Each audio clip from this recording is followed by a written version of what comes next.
Welcome to episode 1 of the unnamed show. We will get to a name soon. Um, we will be discussing magic and all things magic, magic news, things that have come up in magic, and magic in general. I said magic a lot.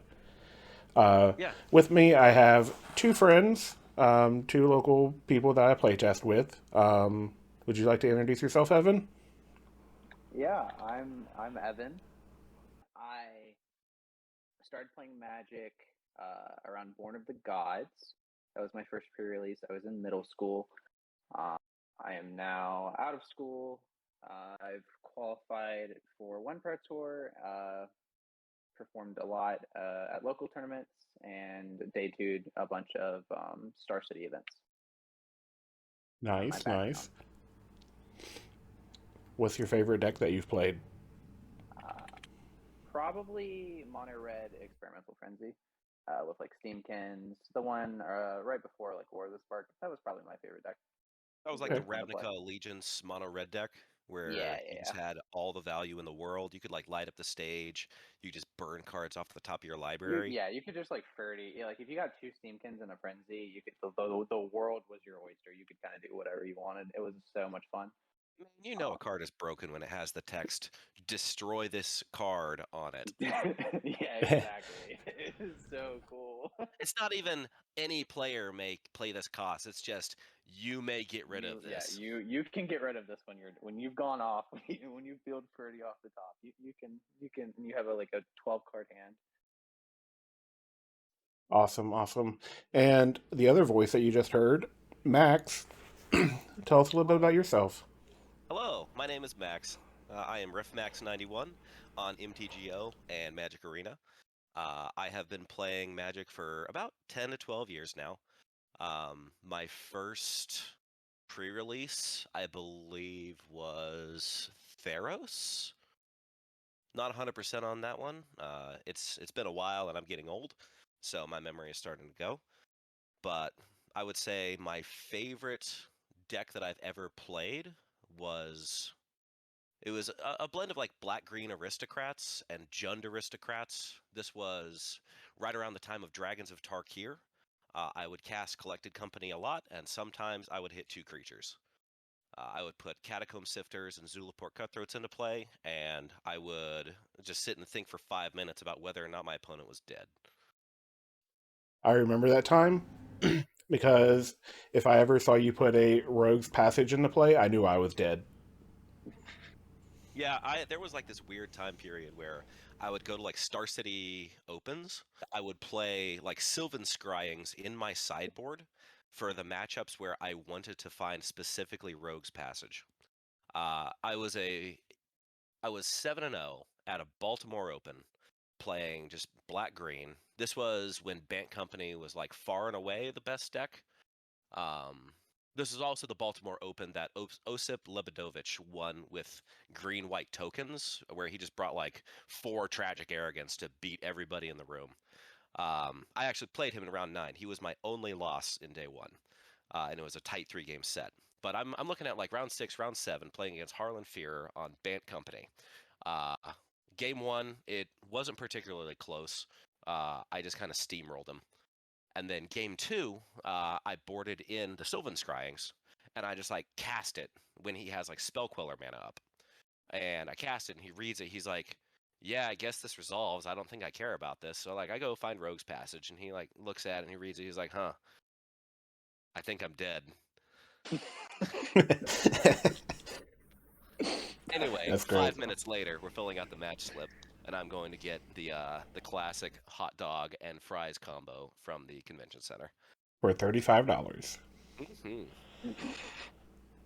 For those interested, the wheels fell off in day two as I lost a couple times to that weird Esper enchantments list. I think I finished up top 32 of that tournament. Not 100% on that one. Anyway, some other notable accomplishments I've made. I've day two'd several Star City events. I have top eighted one standard open. I have qualified for the Pro Tour. Evan and I actually qualified for the same Pro Tour, Yeah. and we went to Phoenix together. That was a sweet trip. I don't think I've ever been more scared for my life at a motel than when I was in Phoenix with him. It No, was good times, great it was vibes. good times all around. Um, I have been playing for, like I said, quite a while, and I have a lot of hopes for what competitive Magic looks like in the future, but that might be what we're about to talk about next. And for those of you that don't know, I am Gilly. I am the Gilly Bean. If you're here, you've probably been watching me stream over on Twitch. I've been playing a lot of Pioneer. I'm not as well accomplished as these two. I have two Grand Prix Day 2s, two Star City Game Day 2s. One of those was in money, getting 61st out of 64. Um, but I love Magic. I love playing Magic with these two, and I just wanted to try to put this together and see if we can get some insight into Magic and see where we can go with it. What formats do y'all play? What are some of your favorite formats? I play a bit of everything. If there are, tournaments in the local area for it, I'll play it. My favorite format's probably standard. And then, but I love Pioneer. I love Modern. Getting into Legacy, I'm learning to love it. It's hard, and I'm very bad at it, but it's very fun. And a little bit less on the other side. I'll play Sealed. I'll play Limited, or I'll play Draft, Cube, all that fun stuff too. But more so in the four of like Standard, Pioneer, Modern, Legacy for me. Why so much standard than the other ones? Just because it's what you know? Um, it was like it was what I learned the game with. Most of like the decks that I've like had the most fun playing were standard decks. I generally have liked it a lot less recently with kind of like how the power level is now comparative to like when like Frenzy Red was a thing. Like there's something about like a lot of the design decisions they've made in the last 2 years that have like kind of led me to enjoy it less. But there's still a lot of like sweet games to be had. Like the Oko meta was fun. Even like the Fires meta, like Fires mirrors were still pretty fun to me. Like I haven't, necessarily liked how the meta shaped up, but a lot of the games are generally like very interesting and fun to me, especially mirror matches. I think that there's an interesting point to be gotten from that, Evan, if you Mhm. don't mind me butting in here for a Sure, yeah, second. go ahead. So when standard metagames specifically, and eventually like modern legacy, like all metagames, uh, when they start to crystallize around overly powerful cards, broken cards like Oko Thief of Crowns, Fires of Invention, Companions before the errata, you'll notice that specific players tend to win a little more often because they not only recognize the power level of the cards they're playing with, they also just understand their goal of what they're trying to accomplish with their deck overall. Uh, Yeah, I you can can agree with that. hand you can hand the average player a completely broken, powerful deck, but then they need to understand how to mulligan with it, how to sideboard with it. What is their role in the game? What is the texture of the first couple of turns? And the average player does not have access necessarily to that school of thought, or they don't have the training to start thinking that way like an above average player, a professional player would, a Hall of Famer, a Pro Tour regular, that sort of individual. So there's like this huge delta in the approach to the game, even though they're playing the same 75 cards. So you will notice as you get better, you will appreciate some of the broken cards a little more because you're better able to abuse them.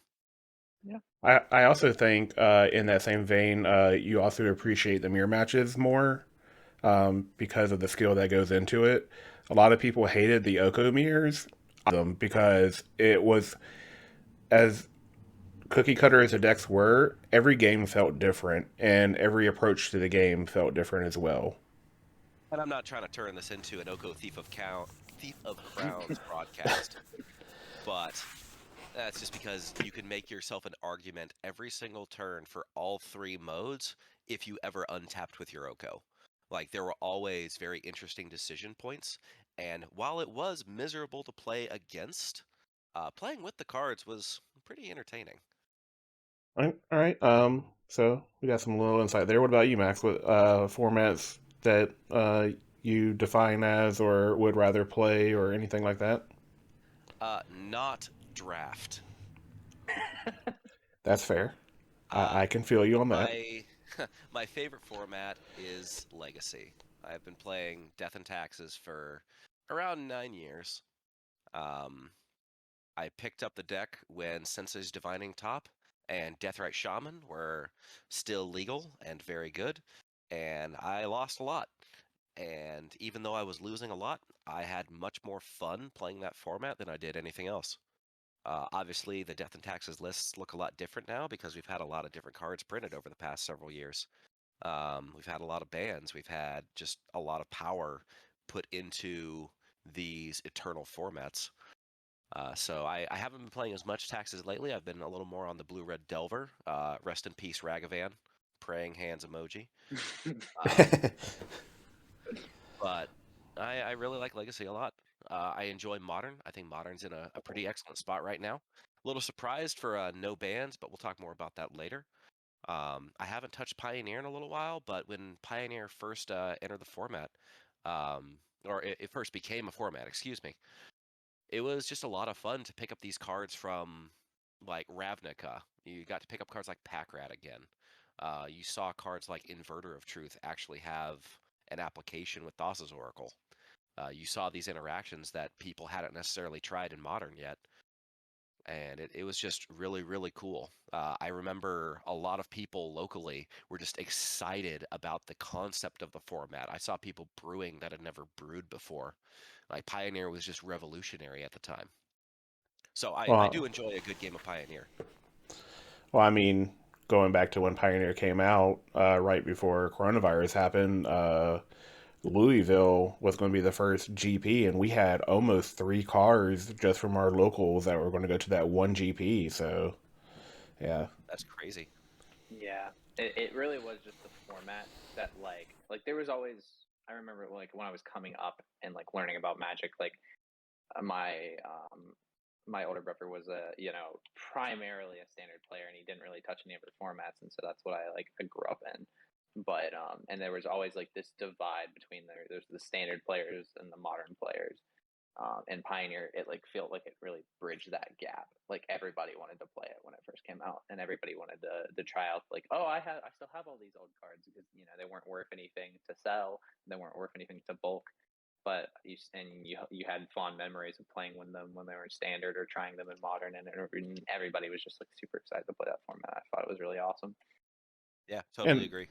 everybody also just wanted to cast their Dick Through Times and Treasure Cruises again.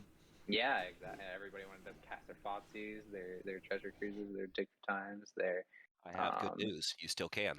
Yeah, yeah, it's yeah, great. Everybody was like, "Oh, Dig is gonna get banned, Cruise is gonna get banned," and they're still there. yeah.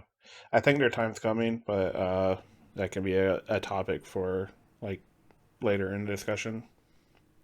Yeah, it's definitely possible, but I don't know. So, Max, you mentioned something earlier that piqued my interest, and I know it has been talked about in the past, and there's a great article. I have to go there and find it. What do you mean by knowing your role? You said you have to know your role with Oko to be able to navigate those matches. What do you mean by that? Well, I am, of course, referencing the legendary article by Mike Flores of Who is the Beatdown. Um, to summarize the article in a very poor way, and I do apologize to Mr. Flores if I am butchering his points, but effectively, uh, deck v deck, uh, one player will generally be taking on a more controlling route or role, and the other deck will be trying to get the other player dead before they're able to establish their footing. An example of this, let's use standard decks as an example for this. You had the blue-red Epiphany deck, which was playing cards like Divide by Zero, Alrund's Epiphany, Galvanic Iteration, Expressive Iteration, Lear, Disciple of the Drowned. It's trying to make land drops, cast spells, and eventually take a bunch of turns in a row, and then kill you with flying birds. Uh, on the other side of the meta, you have mono green aggro, which is trying to play uh, one drops, two drops, aggressive undercosted creatures to get the opponent dead by around turn 4 or 5. Before they're actually able to start casting these 7-mana sorceries that let you take an extra turn. Mono white aggro, similar game plan. 1-drop into 2-drop into 2-drop into 2-drop into 1-drop, and just get your opponent dead before they're really able to start executing their game plan of take a bunch of turns, etc. When you know what you're playing against, and this is going to be relevant when you start seeing the first couple of land drops in a game, more experienced players will be able to assess what their opponent is on and figure out how they're supposed to deploy their threats. For example, I played in the Star City Games Invitational. I got 17th place. I brought mono white aggro to a field full of blue red epiphany, so I brought a knife to a gunfight. My curve or my game plan was effectively to keep hands that had around 3 lands, a 1-drop, a 2-drop, and a 3-drop. If my hand did not have a 1-drop or a 2-drop, and it just had, like, say, a bunch of Paulo Vitor Damodarosas in the form of Elite Spellbinder, or multiple copies of Thalia, Guardian of Thraben, and like 5 lands, then that is not a hand that accomplishes what I'm trying to do, regardless of what I'm playing against. I could probably talk about this for the next 3 hours, so I will need a little bit of direction in where you Okay. want me to go with this. Okay. I just wanted to touch a little bit and explain on that. So, how do you know when to change your role? Going Like, into every game of Magic, you have to understand how you win the game. okay. Sometimes your deck accomplishes, for the majority of decks, they win by reducing their opponent's life total to 0. Sometimes decks have a combo finish where they gain an inordinately large amount of life, and their opponent is incapable of dealing that much damage, so the game will inevitably end with your opponent drawing the last card in their library and losing the game by default. Sometimes your game plan is to mill your opponent out by causing them to just put cards into their graveyard until they can no longer draw cards and effectively win the game that way. Sometimes you're trying to put 10 poison counters on your opponent. Sometimes you're trying to just do 30 damage to their face in one turn, like with Goblin Charbelcher. Um, Understanding how you win the game influences every decision you make, from deck building to sideboarding to how you play the first couple of turns, etc. If you know that you're winning the game by doing your opponent damage, then you have to ask yourself, how is my opponent trying to stop me from winning the game and win the game themselves? If it's an aggro mirror and you're both playing red creatures and red burn spells, if you have a burn spell, do you put the burn spell on their face if they're at 20 life, or do you try to kill their creatures? Evan, how do you feel about that question?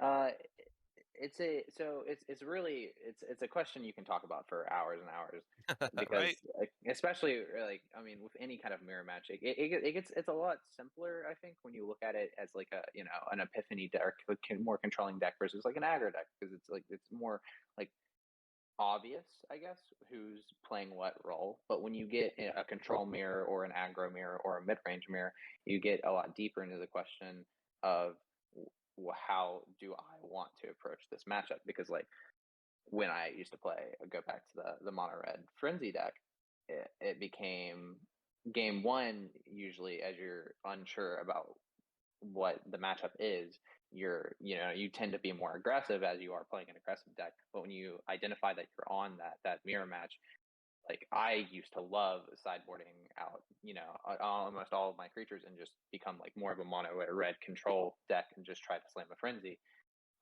because it's a lot harder to control a frenzy than it is to control creatures. But it that who takes what role and what role you play, to determine your win condition, also depends a lot about how you built your deck.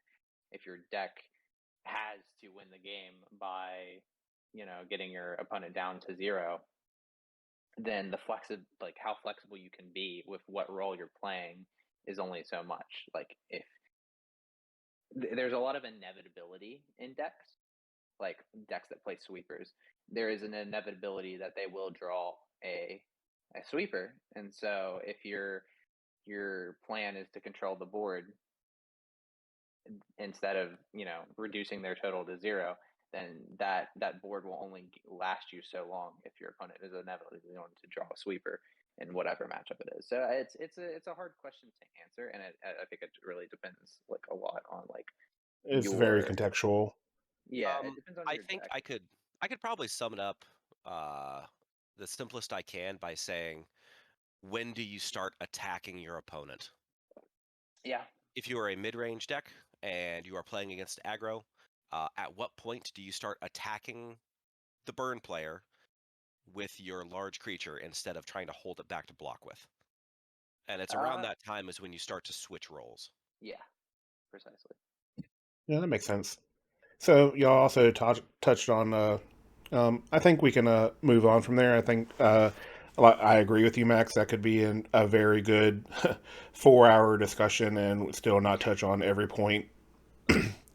Um, It's interesting too because it's not nearly as simple as one person is the beatdown and one person is the control deck, because that role will fluctuate as the game continues. It's And there's not also nearly like as simple as a that. there's also a lot of role of like I'm not necessarily like I'm not my goal is not 100% I'm trying to reduce my opponent's life total to zero, but it's I'm trying to find this creature or this removal spell because finding this sweeper wins me the game, or finding this creature or this whatever this spell is, this Thoughtseize, um this piece, finds me the puzzle. Or it's like developing a board is like step one, and then step two is okay. After they've swept the board, how do I deal with that? Because if they don't sweep the board, and if they just let this board live, then that wins me the game by itself. So what is my role is now? Okay, I've set up my initiative. What is my second plan? Is it developing a planeswalker that doesn't get swept up by the sweeper? Is it some amount of recursion? Is it attacking their hand or taxing their mana? What's the next step?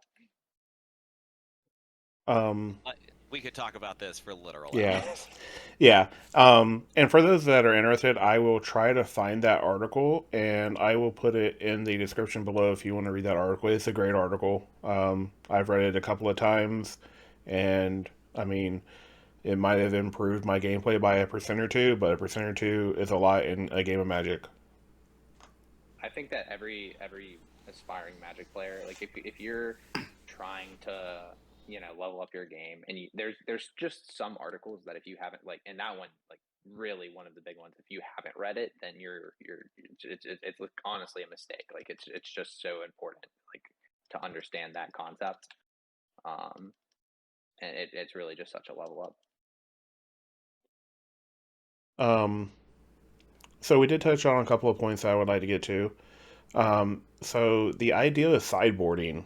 Um, I know this is another one that could talk about for 5, 6 hours.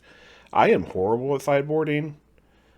What are your ideas and thoughts when you go into sideboarding for a match, Evan? Or building Um, a sideboard in general? uh, okay. When I go into sideboarding, if it depends on where I am in like the process of learning a deck. I usually don't try to build a sideboard till I've already got experience with the deck. Like I'll find a deck list, learn to play it, learn how I'd sideboard with the base deck, base like deck list, and then once I've already like gotten a lot of reps with it, figured out what I like, what I don't like, what's worked well for me, what hasn't worked well for me, then I'll kind of adjust because I think most players have cards that they favor, and some like fit their play patterns more because when you can find out a lot about a player by playing them a ton. Like, do they have the tendency to commit to the board more often than not? Do they have the tendency to hold up stuff and bluff? Like, you can find out a lot about a player, and you can find out a lot about yourself if you like watch yourself play and see like what decisions you make similarly, whether it's a conscious decision or whether you're just doing it like automatically. Um, and I think that's having consistent sideboarding. I think is really really good, and having a plan going into like a meta, having a plan for every of the popular the popular matchups that you'll be expecting. Having a plan for that is great. For me, I try to play a lot of games, have an idea of how I like to sideboard for every matchup. Whether I'm planning to switch to a more controlling game plan, whether I'm switching to a more aggressive role, a more taxing role, trying to, you know, prevent my opponent from doing what they want to do, whether I'm ignoring what they're doing and just trying to get them dead, or whether I'm just completely controlling the board. All kind of just depends on that matchup. But I think that it is important to pay attention to how your opponent plays, because even though it's the same matchup, a lot of people play decks differently and sideboard differently. So paying attention to what they do and you're not only expecting what they played game one, but what they will bring in from their sideboards game two and three. And I think that's one of the more important parts, is just understanding how your opponent is going to prep for you really impacts how you prep for them. And sometimes it creates a layer of, this card's really good against this card from my board is really good against them, and whereas this card from my main doesn't really shine.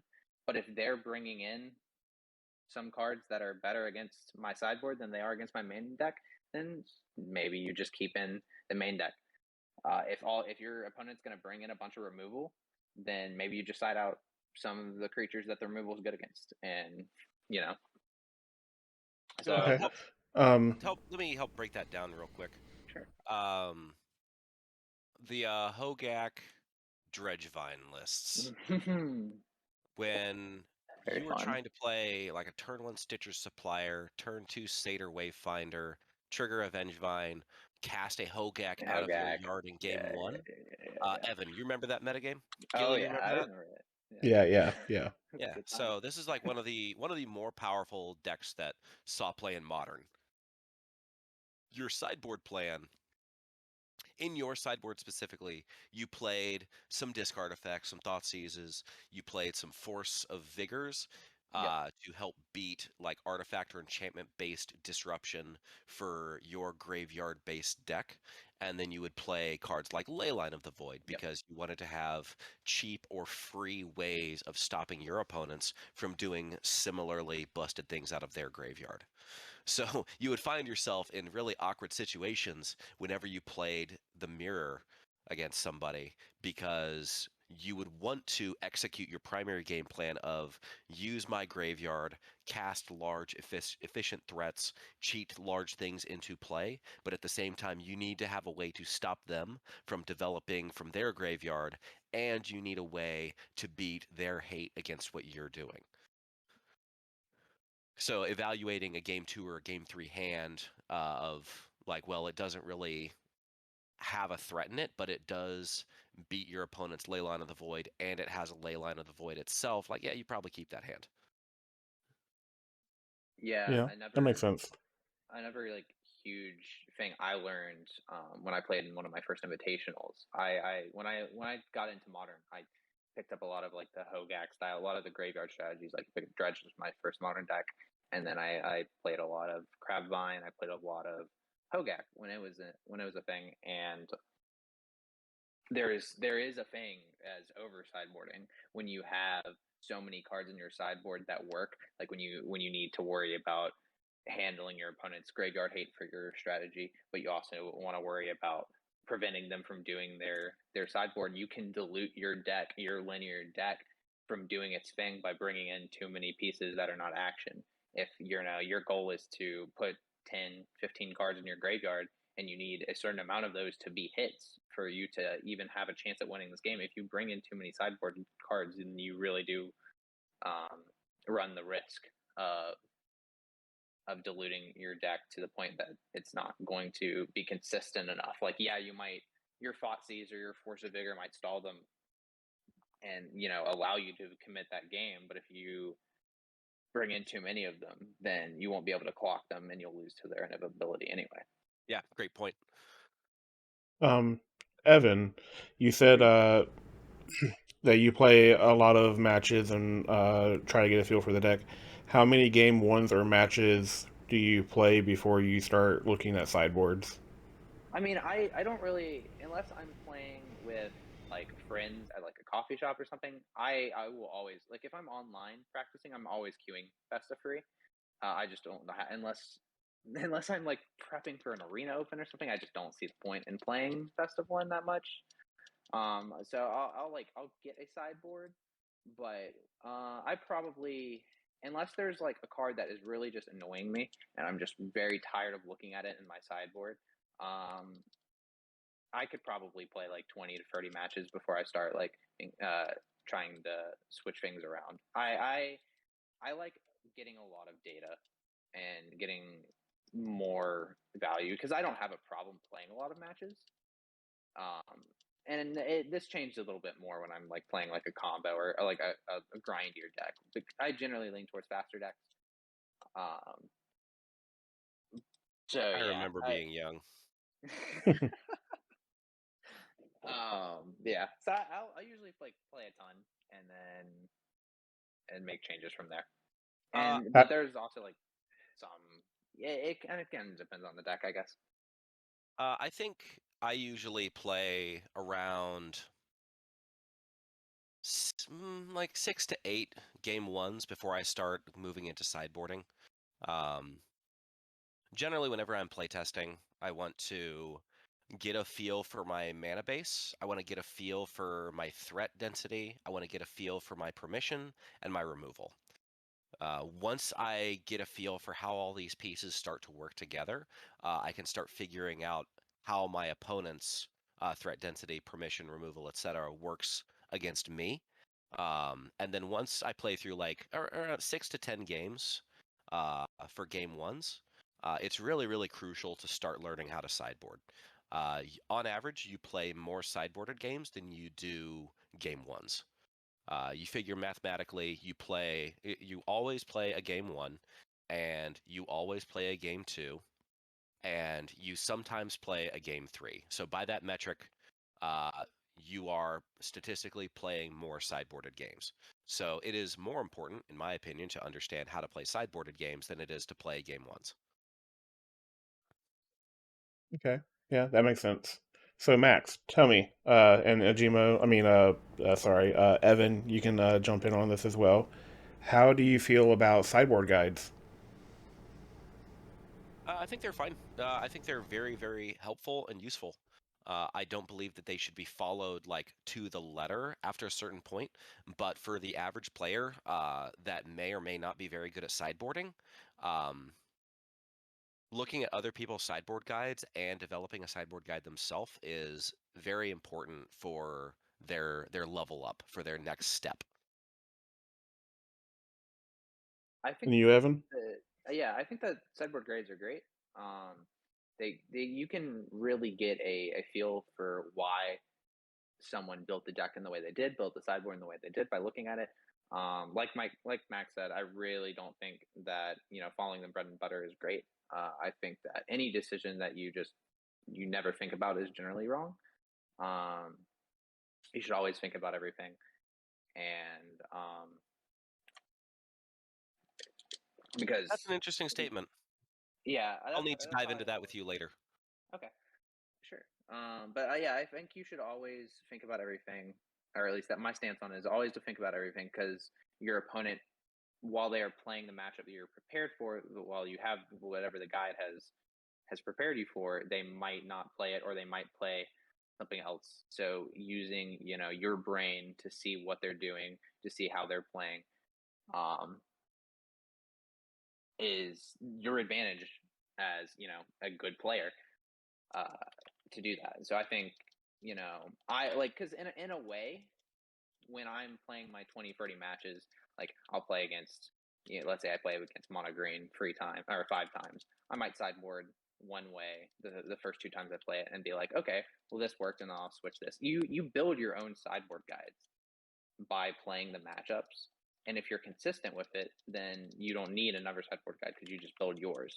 Um, Making yourself make those decisions is good, but using that to learn how to sideboard, using the guide to learn how to do it is great. Evan, Mm-hmm.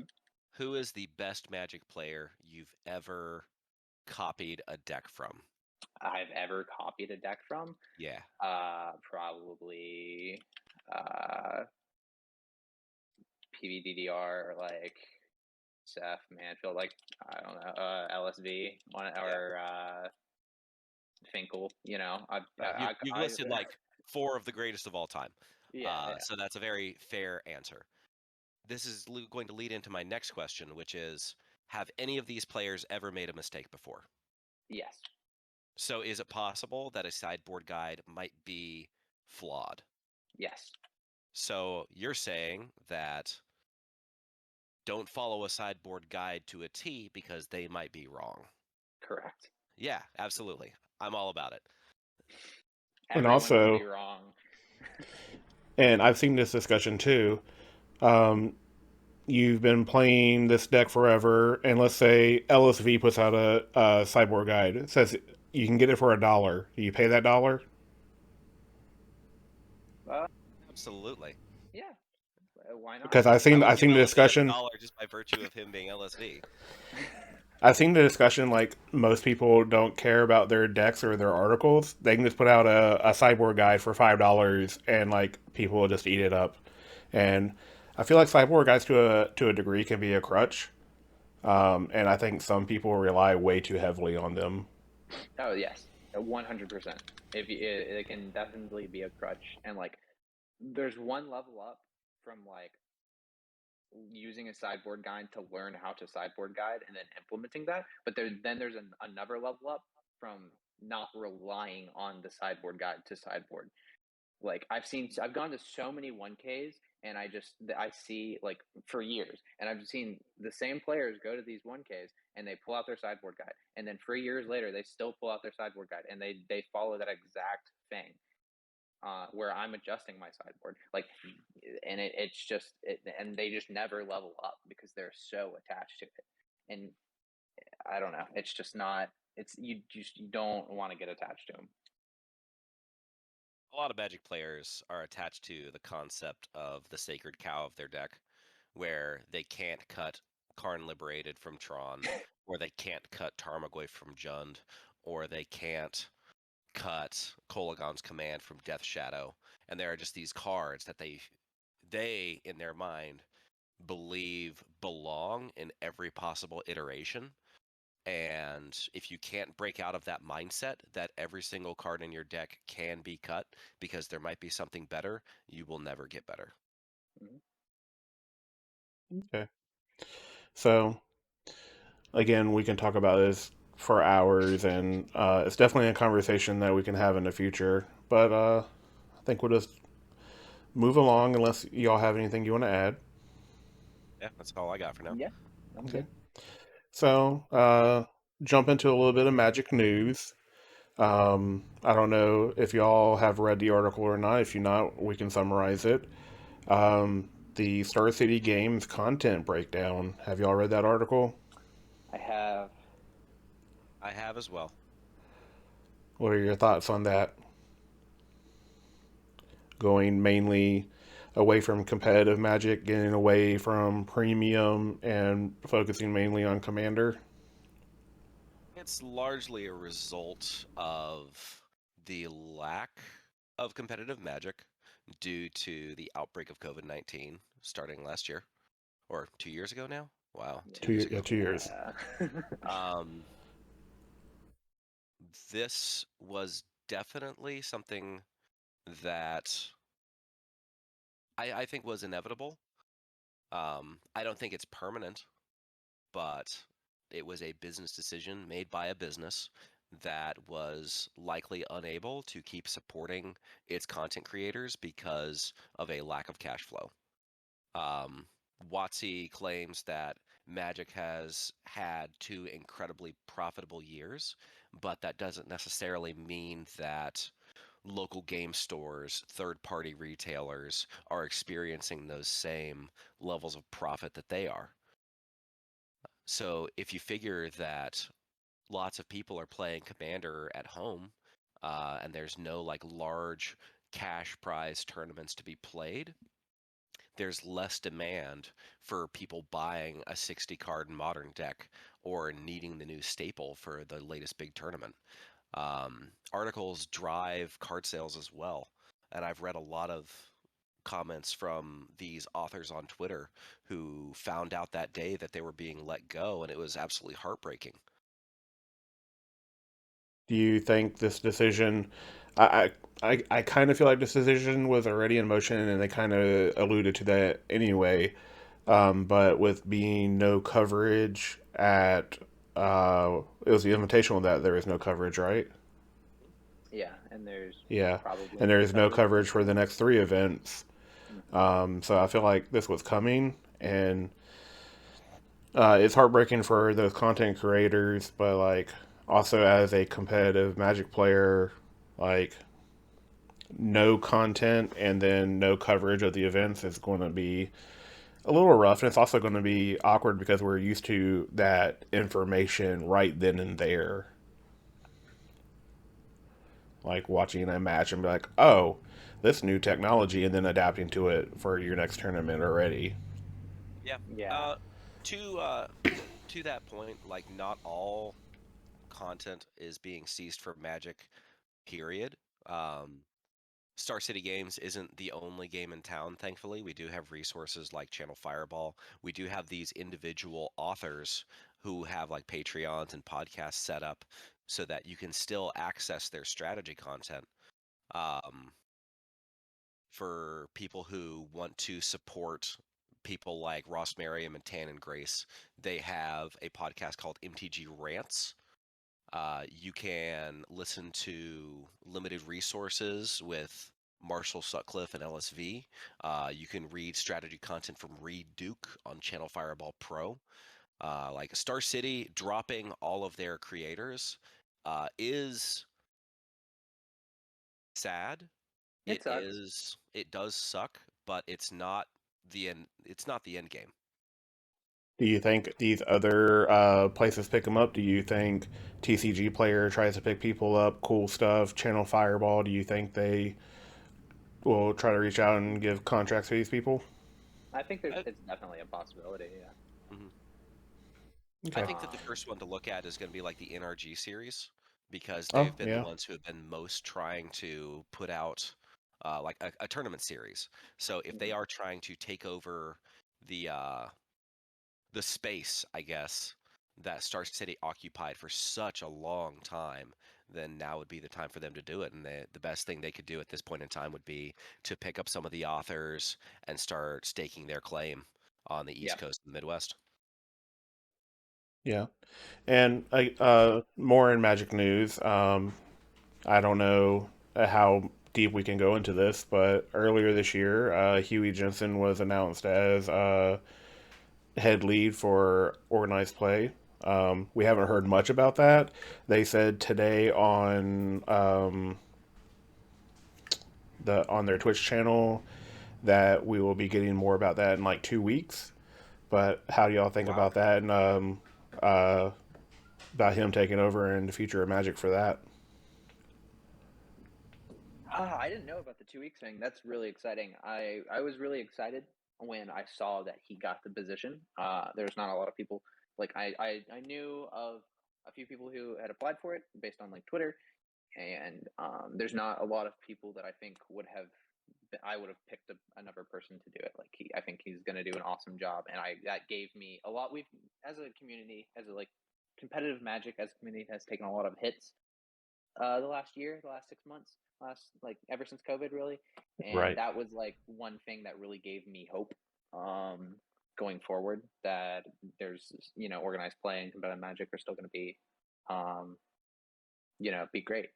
So that's really exciting to hear. I mean, we haven't really heard much other than he is the new person in that position. So I'm just hopeful, and we'll be looking Yeah. forward to that So announcement. What a during the Neo Dynasty stream today, towards the end, somebody in chat asked about OP, and I forget the guy that leads that the conversation. I feel bad for not remembering his name, But he said in the coming weeks they will be announcing their new OP structure.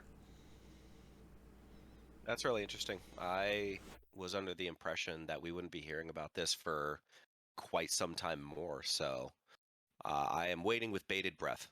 Yep, yeah, same. And we all know Yep. waiting for something within a week or two for Wizards could be a month or so because like we were supposed to get banned shortly after Eternal Weekend, and that was almost a month ago, and we just got banned this week. Yeah. But rolling into the next topic, unless anybody else has thoughts and opinions on Huey Jensen. And if you don't know who Huey Jensen is, he is a world champion, Hall of Famer, multiple PT top eights, all Dewey's around great competed guy. like at the highest level of play in pretty much every continent that has hosted a Magic tournament. Um, there are a few players that have the respect, the titles, the just history with the game that he did. And given that organized play has been declining, not just in integrity, but also in terms of accessibility over the past 5 years, not just the past like two because of COVID. Um, I'm really excited to see what someone who has been in those trenches is going to do now that they have like something to say about it and they have some level of control over it. Right. So, more Magic news. Ban list this week. Let's start off with Standard. So we got Alrund's Epiphany, Divide by Zero, and Faceless Haven banned in Standard. Uh, I'm still baffled by Divide by Zero. I just feel like this is just an efficient removal card with a plus. But again, I haven't played much Standard since Midnight Hunt, so I really don't have an opinion on it. What are y'all's takes on that? I love it. I hate Divide by Zero. Divide by Zero is the worst card that has ever been banned in a standard format, and I It's could not really be bad. happier to get rid of it. Is it much Um, worse than a tune from Aether? Or whatever that card is called? oh, Attune for Aether was great. You could keep like this garbage hand of like Aether Hub Attune and six and like five spells, and then you could just like easily win the game. These bands were awesome, but they're so irrelevant. Why do you say Because they're irrelevant? I think they're irrelevant because like if they should have banned things way longer ago because now we have like the PT already happened and the new set's right on the corner.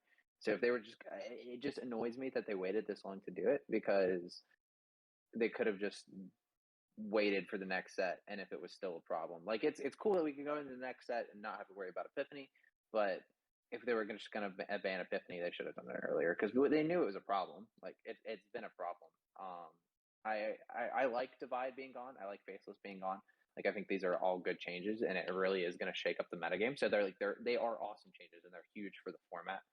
Um, because I think if they just got Epiphany Faceless, the Esper deck would have been really good. Because Divide in there was just so strong. Divide is just such a strong card for the blue decks. Um, Evan, I I'm mean, actually going to disagree with you here. yeah, you don't Yeah, think Divide was that good, or you think? not on that particular point. I'm going to rewind a little bit. I was just kind of waiting for my turn to say this because I was so Sure. excited. Um, when you look at the stale saltine of a format that Standard has been since the printing of Alrund's Epiphany, um, Since the printing, I don't know about the printing because they got what printed in after Kaldheim. rotation, then sure. Okay, after rotation. After rotation, when Epiphany became the best thing to be doing, fair Yes. point. You got me there. Um, eh, Banning all three of these cards means that we get to brew again. Like we I actually agree. get to try new things without the looming threat of my opponent taking a turn and getting multiple birds to smack me with. Like I don't Oh, have to. I I am can play so spells that down for say that. uncounterable, and I don't have to worry about my opponent going, "Ugh, divide by 0. Go get mascot exhibition. Haha, go." I can Expressive actually iteration, develop huh? new play patterns. Like I can actually Yeah, start brewing. I can play different and interesting cards, and I could not be happier with all 3 of these cards being banned. yeah. Doesn't like mono green and just mono white take over the format though? Well, now What they all so what's facelift the it.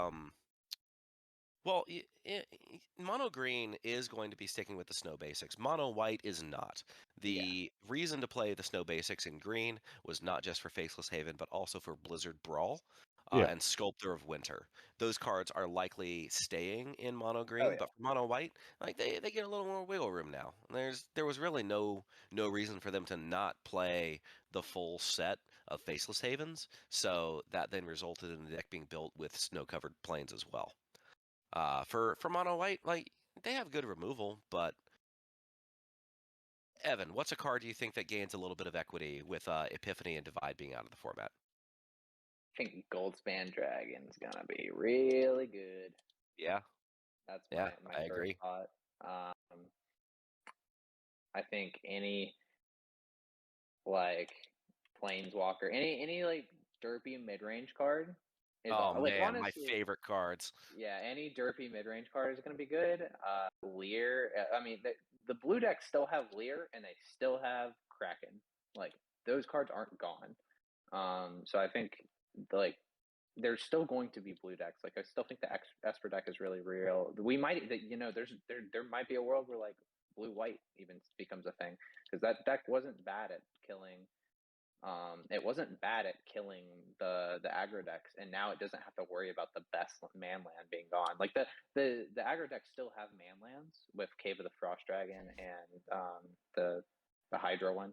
Or the The Hydra, yeah, Hydra. Den of the Yeah, they Bugbear. still have those. Yeah, Den of the Bugbear. Those are still good. But honestly, I think Gruul might just come out of this the best deck because Goldspan Dragon is now like one of the best things to do with a Goldspan Dragon was to put an Epiphany into play. But there's still like there's so many. It doesn't really matter what you're doing after you have a Goldspan Dragon because you're just Yeah, making so much of an advantage. So any and kind of derpy mid range strategies. a lot of the problems that these derpy mid-range strategies would have too against the Epiphany deck is that Epiphany would just go over the top of whatever they were trying to do, and Mm-hmm. they had Divide by 0 to handle any threat that cost 1 to 10 mana. Yep. Do you think, and this is just me being a hopeful dreamer, do you actually think Omnath could be on banned in standard? Uh, I have not put any time or thought towards this. uh, mm, I'm gonna probably not. say But it's. I'm gonna is say Fable no. Passage legal? Probably not, right? It's not legal, right? No, it's not legal. So like Evolving Wilds is like the best fetch you can Yep. play, We have or the like Evolving Wilds as our only fetch. or Field of Lotus Ruin. Cobra. You still have like Lotus Cobra in the format, Yeah, so you have so Lotus Cobra. I want to lean towards no because Omnavs are broken, but I guess it might be fine. I would rather them keep him banned than him be unbanned and ruin the format, though. You know what I mean? Like, Well, I guess he also gets better. If they were playing ahead, I know I said I didn't want to talk about spoilers, but we get that Azusa saga. That probably could have made him dumb. yeah, that's true. Yeah. Okay, so moving on. So Modern got nothing. How do you feel about that? I'm gonna look up some numbers real quick if you wanna tackle this first, Evan. Yeah, I got you. So I've talked a lot about the bans lately in my various group chats. Um, I was I'm not unhappy with this. Like this was a fine outcome. I think I was just surprised, and I think a lot of people were just surprised because modern is good. Like modern's gameplay is fun. There are lots of decisions. There's a lot of decks. There's lots of interacting, and there's a lot of linear strategy. There's a lot of good things going on with modern, but there's a lot of cards that are seeing high percentage of play, and like almost to the point where it's like borderline, warping. Like it's not Hogak bad. It's not like there's not no dominance, I don't think, but there's like a lot of Luris. There's a lot of companions. Like it's kind of a meme to not play a companion. You have to be doing really powerful things to warrant not playing a companion right now. And there's just a lot of free spells happening with like ephemerates and elementals and things that I wouldn't necessarily define as healthy per se. The biggest thing I thought, if anything was going to get banned, I thought it would be Luris because, like, off of the top of my head, MTG Goldfish statistics was like 30% of the metagame was Luris with like That's actually what I'm looking up right now, is what yeah. percentage of the metagame is Luris. So it's like Hammer, Jund, I'm actually or gonna, you mind if Shadow. I tackle that for you Yeah, real yeah, quick? you go on it. So, of the 15 decks that are listed as the majority of the metagame on MTG Goldfish, 5 of them have Luris as a companion. The top 2 decks or rather the 2 most played decks in Death Shadow and Hammer Time occupy about 24% of the meta, and that's not counting the other 3 decks that also play Luris. This is a ridiculous stat. Yeah. Like the fact that Luris is occupying around that 30 to 35% of the metagame, just the virtue of, if you go to an FNM, if you play a 5-round FNM, based on this data, uh, around 2 of your opponents are going to be playing Luris. Both just like, hey, yeah, I have this companion. What's more likely is going to happen is 4 of your opponents are going to be playing Luris because people like playing powerful decks. Yep. When I played in the Invitational, I played Blue-White Control. I brought Kahira as my companion because I'm dumb. And my day 1 of Modern, all 4 of my rounds were Luris decks. Day 2, 2 of my rounds were Luris decks. Like, I played against 2 Cascade decks and 6 Luris decks across 8 rounds of Modern. Like that is absurd. Yeah. But also, and if you didn't watch my predictions video, I gave a little bit of thought of this into this. Do the lures decks actually lose anything by losing lures, or do they just get to play better cards because they can go higher on their CMC permanents? It's No not card is nothing. better than Luris. Yeah. The whole point of playing Luris is that if you're playing this card, you are also playing Mishra's Bauble as a plan B. Your plan A, as these aggressive decks, is to establish a 1-drop, establish a 2-drop, pressure your opponent. Whenever they deal with what you're trying to do, uh, on command, you can put your plan B in your hand for 3 mana. You can draw it whenever you want. Your opponent cannot disrupt it unless they like immediately draw a discard spell before you deploy it. And you just get to go like, all right, well, I'm going to cast this other card, and now I'm going to start my plan B of recurring all these threats and seeing if you can deal with it a second or third time. I just You're feel like outside of the inevitability of lures, I feel like these decks just continue their game plan, and I feel like most of them will. I think Hammer will still just be a dominant deck if it lost lures. Yeah, I agree. You'll probably see Yeah. them adding cards like better, maybe like slightly better equipment to find with their Stoneforge Mystics if they're not actively trying to do Hammer. Like for instance, I think what's the living weapon they print? Nettlecyst Hmm. that gives +1/+1 for each artifact in play. I think that card's equity goes up a lot if Luris gets banned because it's not exactly a free addition to the deck, but it's a very strong addition. And we did You see might even some. see I'm sorry. Go ahead. yeah, you might even see some goofy stuff like a Cauldron Complete getting thrown in the mix as well. But I just That's don't what I was about to see. say. Like right before the ban list, there was the blue black non lure or not blue black white black non-lures that were playing the one cadre complete, and they were doing very well. And they did have like a nettle system, a sideboard as a backup plan. Yeah, it's like already showing up even before Luris would go away. The card is definitely worth the spot. How do y'all feel about the thought of uh, the companion mechanic being banned altogether? I've heard talk about that as well. Yeah, I'm all for it. I'm all I for it. think I think that I it would is like that more limiting than Luris. creative design. Sorry, say that Um, again, Evan. I think I would like the companion mechanic just going away more than I would like them banning Luris, to completely honest, because Yorion is just as obnoxious. It like like Max said, it limits the creative design with all of the cards that they would print, under all the permanents they would print under free mana, and all of the ETBs that they would print. Like it's just, they're not gonna go away until they get banned.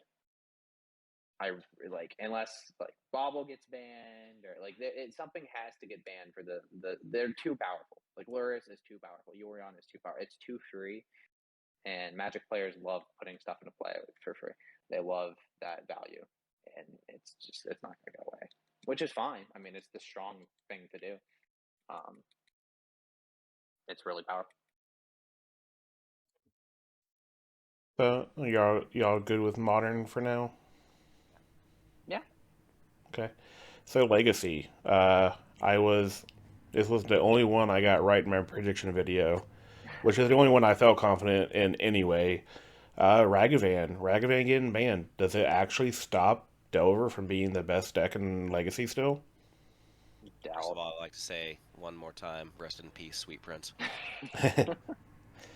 He has pilfered your heart, huh? He pilfered it immediately.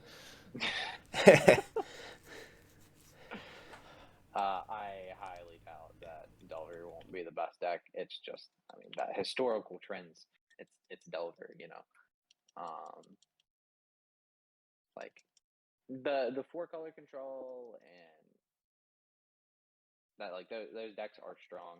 Lands is good. Like there's tons of good decks, but Delver always just does the Delver thing. And there's plenty of cards. I've seen so many deck lists. There's plenty of cards that are right ready to get back up and take Rag's spot. There's plenty of 1-drops that are good enough.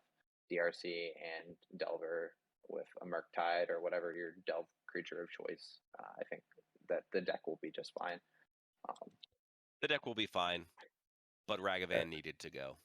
As our legacy specialist, how do you feel about legacy right now? I think Legacy is extremely fun. I have not played very much Legacy since the monkey got banned. However, um, I fully expect some breathing room to be introduced into the format.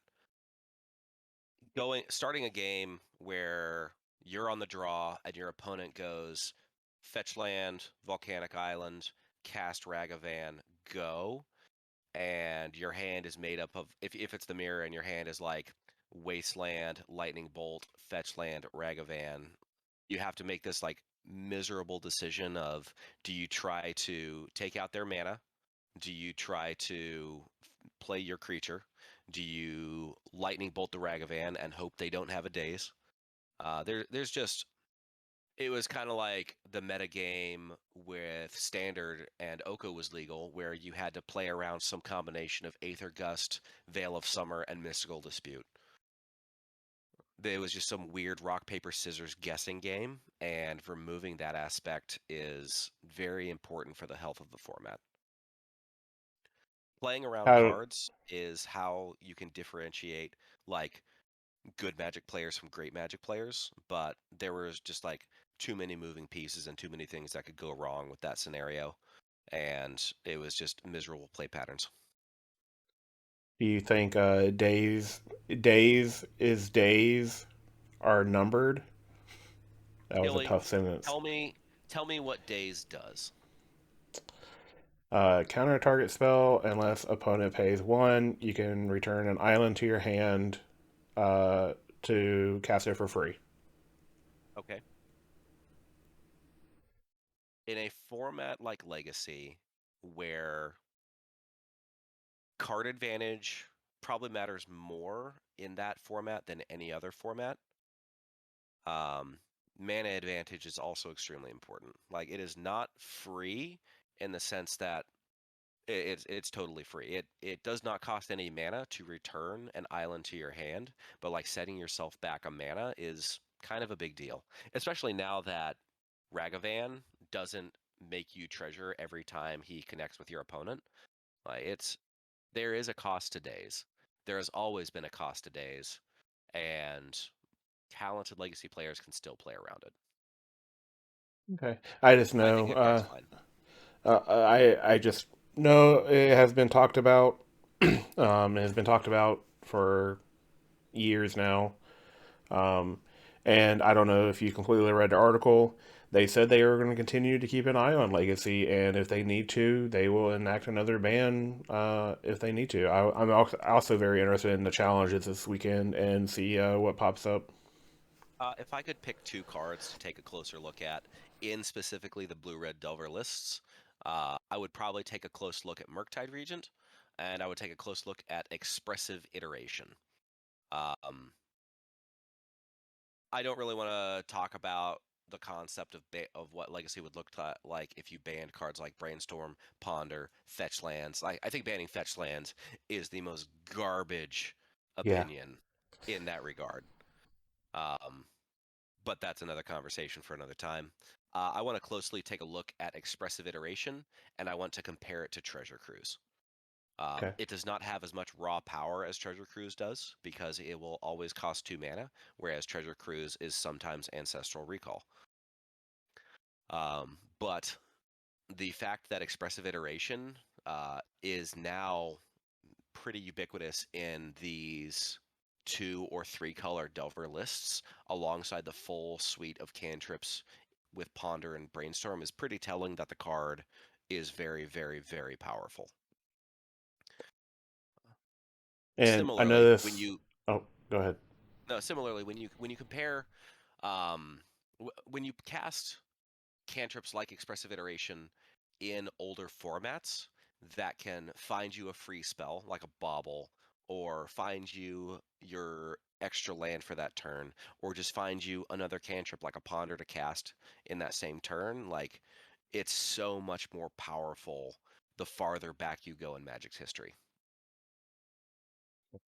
And I don't know you said you're a Death and Taxes player, but another one that has been talked about, Wasteland.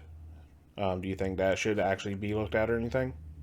Absolutely not. That's stupid. Let's Okay. get Uro out of here. Can we talk about Uro for a second? I hate that card so much. I mean, that's fair. Okay. No, Wasteland is great. Play basic lands. Play around Sure. Wasteland. Anybody have any Somebody feels more? bad because they got Wastelanded out of the game one time and now they're crying about it on Twitter. Shut up. Any other thoughts on? I I don't play alchemy or anything, so I wasn't going to get into the whole Teferi rebalance. Even though I do like the change to the static, and it probably should have been what it was on paper. But outside of that, I'm not really going to get into historic or alchemy. Any thoughts on bans or anything in Alchemy general? is a mess. That's all I have to really say. I played the Arena Open, or I played some games because I was like, no, maybe I'll play the Arena. It is a mess. That format has got it's just a mess. That's all I Agreed. all I have to really say I don't about it. know what half the cards do. Do you For know the what they longest, changed? Do you know what they changed the Teferi static to?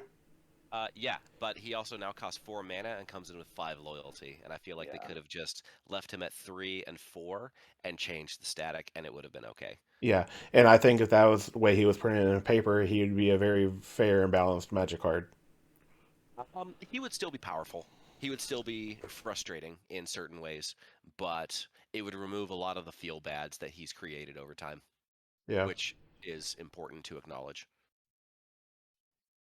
Okay. I want us to just go out here and say that for the longest time, I thought Alchemy was just historic with more cards. and I tried to like build a deck because I had a sweet idea, and I started like looking through the arena database as I was building my like alchemy deck, and I was like, what's up with my parameters? Why can't I find this card? And now I own it, and then I did some more research and I realized that it was just standard with extra steps, Yeah. and I was very sad. Um, okay. I think we've had a great discussion today. I really appreciate all the input and the thoughts, and I hope each one of us can take something away, if not have given something. Um, any tournaments, anything that you're looking forward to this weekend, paper or online? Yeah, I'm going to a 1K about an hour away. Shout out to Big Boy Gaming in what is it, Goldsboro, Smithfield, right? Smithfield, yeah. Yeah, so Smithfield, North Carolina. I'm gonna go hit them up. No idea what I'm gonna play. Nice. Kind of leaning towards some kind of four-color pile, I think. I'm also toying around with a brew of Teamer Murktide. I want to see what Renin 6 looks like in that shell. I've tried a couple different builds of Murktide, splashing white for Teferi or Prismatic Ending, splashing black for K Command and Terminate, and they've all been fine. It still has the powerful shell of like Ragavan into Murktide plus like Expressive Iteration. I don't have a companion, but like that's fine. Ragavan is my true companion. What about you, Evan? You play anything this weekend? Not this weekend. We've got a lot of tournaments coming up this next month, so I'm taking this weekend off and probably just gonna grind moto and prep for Philly. Okay. Any ideas what you might be playing in Philly? Modern. I feel like now that we saw that the bans happened and Luris didn't get touched, probably gonna be on Hammer. That or I want to play a Luris deck, so I think I've narrowed it down to like Hammer or Shadow. But if I get ruled down bad, I might end up on like Prime Time or something like that. But we'll see. We'll see what happens. I'm known to change decks very very Okay. quickly. If I And Well, played then in Philly, I would probably play Blue White Control. and Philly is modern, correct? The it's in Modern one it. day and then Legacy the next day. Okay, I'm gonna say Indy's the team tournament one, right? Yes. Okay. Yes. Okay. I guess for Legacy, I'm probably on some blue red, whatever that deck turns into, unless someone convinces me to try something else. Just play Might. some Doomsday. I honestly, I mean, as long as if somebody has cards, I'll play whatever. So I guess we'll see.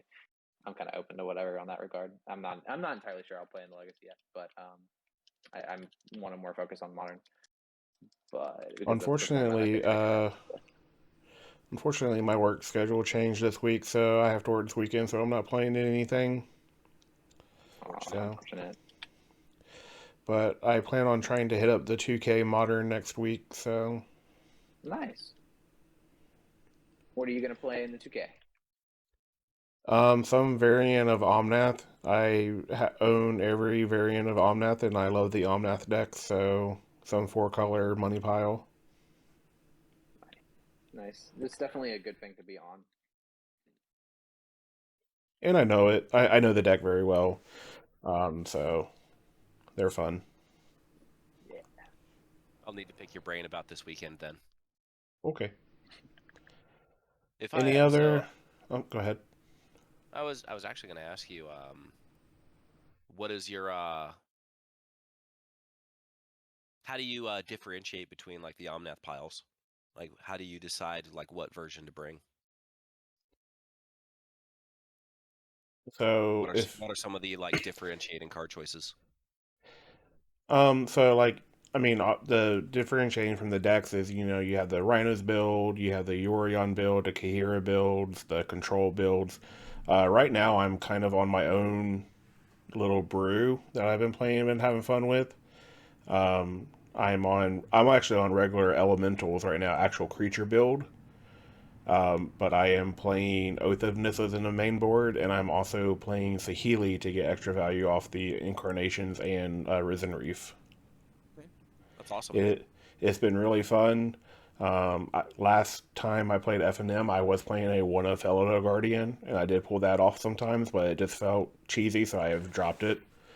But an Ephemerate's just, Ephemerate in those Absurd. builds. But I actually think I don't know. It also depends on the format or the meta. I feel like the control build is very good against the Loris decks, obviously because you get main ward Supreme Verdict. If I were to go this weekend, I would probably play a version of that and not play Force of Negation in the main board. I don't know what those three cards would be, but I would not play Force of Negation this weekend.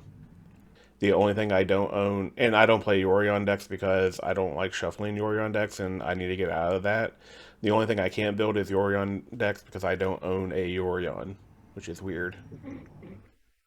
I can help with that. I I have a think Also, particularly fresh Japanese foil full art Yorion. and I also don't own any Abundant Harvest, which is pretty important for the Yorion builds. I think we could probably set you up with some abundant harvest. I might have one or two. I think Max actually has quite a few abundant harvests to play. Oh no, Or I is sold it them immediately.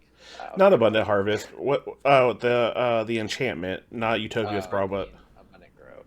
Abundant Growth. Yeah, I don't own any of those. A little different, but yeah, I'm pretty sure we can still figure something out. Abundant something. Abundant growth. Well, y'all have any Hey, thoughts or anything before we close out and shut down for the day? Thanks for listening. yeah, thanks for hosting this. Any Yeah, thanks. Yeah, of course. any place that people can find y'all if you want to be found? I don't really tweet a whole lot, but if you want to follow me on Twitter, I'll follow you back at Death and Maxes. That's DeathandMaxxes on the Bird site. Bird. Bird is the word. I don't really Um, have a thing. Maybe another time. okay. I mean that's completely fair. You can find me here on YouTube. You're watching my channel. I'm over on Twitch at Gilly Bean Jr. as well. Been playing lots of Pioneer. I've been playing on Tuesdays and Thursdays. Just been running different decks, trying to get a feel for the format. And you can find me on Twitter as well. Gilly Bean Jr. would be my Twitter handle over there. Thank you everybody for listening. If you made it this far, uh, greatly appreciate it. Please hit that sub button, hit that like button, and we'll catch you next time. Bye. We Bye.